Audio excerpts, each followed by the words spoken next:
नमस्कार।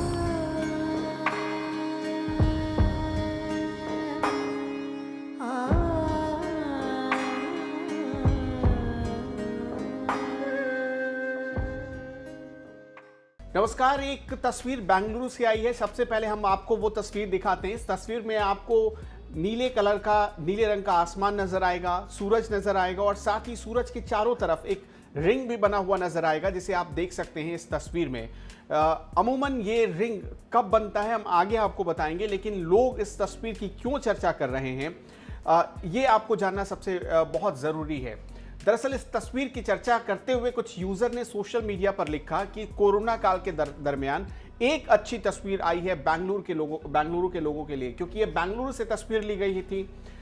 एक और यूजर ने कहा कि क्या एलियन आ गया है धरती पर। एक और यूजर ने लिखा कि क्या बेंगलुरु में एलियंस आ रहे हैं। कुछ दिनों पहले बेंगलुरु में एक आवाज़ आई थी जिसकी वजह से तब भी चर्चा हुआ था, धमाके की आवाज़ आई थी, तब चर्चा ये चलने लगी कि क्या एलियंस आ गए, धमाका कहाँ से सुनाई पड़ा, क्योंकि आसमान में उस दिन कोई भी ऐसी घटना नहीं हुई थी, कोई वायुसेना का अभ्यास नहीं हो रहा था, फिर भी वो आवाज़ कहाँ से, लोग इसकी चर्चा कर रहे थे। और आज इस रिंग की चर्चा करें। इस रिंग को अगर आप देखेंगे बहुत ध्यान से तो इसमें सूरज के चारों तरफ एक छल्ला बना हुआ नजर आ रहा है और इस छल्ले को कहते हैं सन हेलो।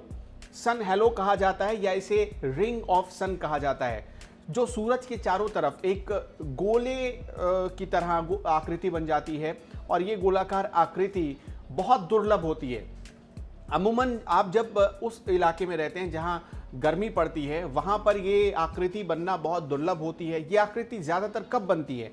ज़्यादातर ये तब बनती है जब सूरज के आसपास बादल इकट्ठा हो जाते हैं और उन बादलों में नमी होती है, तब जाकर यह आकृति बनती है। इस आकृति के बनने के पीछे जो वैज्ञानिक कारण है वो आपको समझने की ज़रूरत है। कभी कभी होता क्या है कि जब सूरज के आसपास नमी भरे बादल इकट्ठा होते हैं तो पृथ्वी के वातावरण से यानी धरती के वातावरण से 5-6 किलोमीटर ऊपर एक क्रिस्टल बनने लगता है, जिसे आइस क्रिस्टल कहते हैं।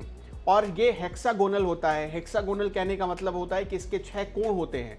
तो जब और 6 कोण की वजह से 22 डिग्री का एंगल बनता है। जब सूरज की रोशनी इस पर पड़ती है तब 22 डिग्री का एंगल बनता है और हर एंगल से सूरज की रोशनी परावर्तित होती है, मतलब रिफ्लेक्शन होता है सूरज की रोशनी का, और ये रिफ्लेक्शन बनकर एक रिंग बनाता है, आसमान में जाकर एक रिंग बनाता है जो सूरज की रोशनी के या सूरज के चारों तरफ आपको एक आकृति के तौर पर दिखाई देता है। इसे ही कहते हैं रिंग ऑफ सन, यानी सूरज की अंगूठी आप इसे कह सकते हैं।